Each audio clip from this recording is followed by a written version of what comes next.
Today's garlic chili chickpea recipe is going to use chickpeas, a cornstarch slurry, which is cornstarch and water, soy sauce, a liquid sweetener of your choice, maple syrup, honey, you choose, garlic chili sauce called sambal oelek, red onion, red bell pepper, ginger powder, garlic powder, and sesame seeds, which are optional.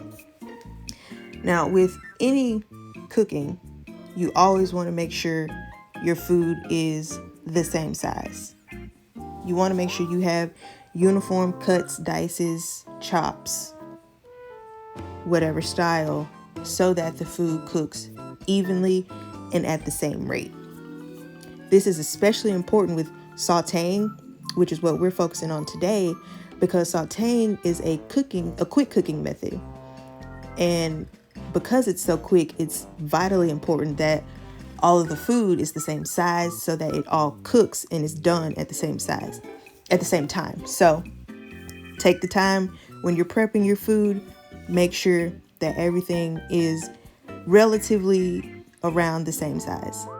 Another quick tip when using a quick cooking method is to make sure you have all of your ingredients, everything you need right by you, so that when it's time to add it, it's right there. Also, have a dish ready for when the food's ready to put it in so it can rest after it's done.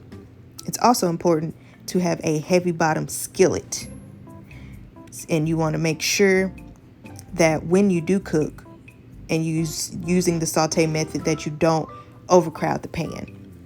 Overcrowding the pan can cause the food to actually steam instead of saute. So you won't get that proper browning that you're looking for, which develops a lot of flavor for the food.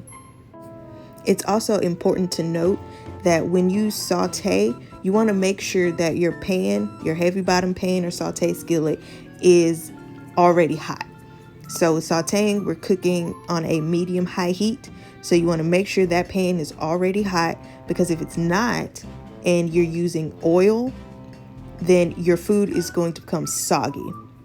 Now, when you saute, you can use oil, you can use water, or in this recipe's case, you can dry saute. So you're sauteing on a completely dry skillet without any liquid. But again, note, make sure the pan is hot before you add any food to it. When it comes to sauteing, you want to move the food frequently, but you don't want to agitate it constantly, because you do want that browning to develop. So stir it frequently, or you can try to do the saute snap, but don't move it too much. Patience is key to get the proper browning and get the end result that you want.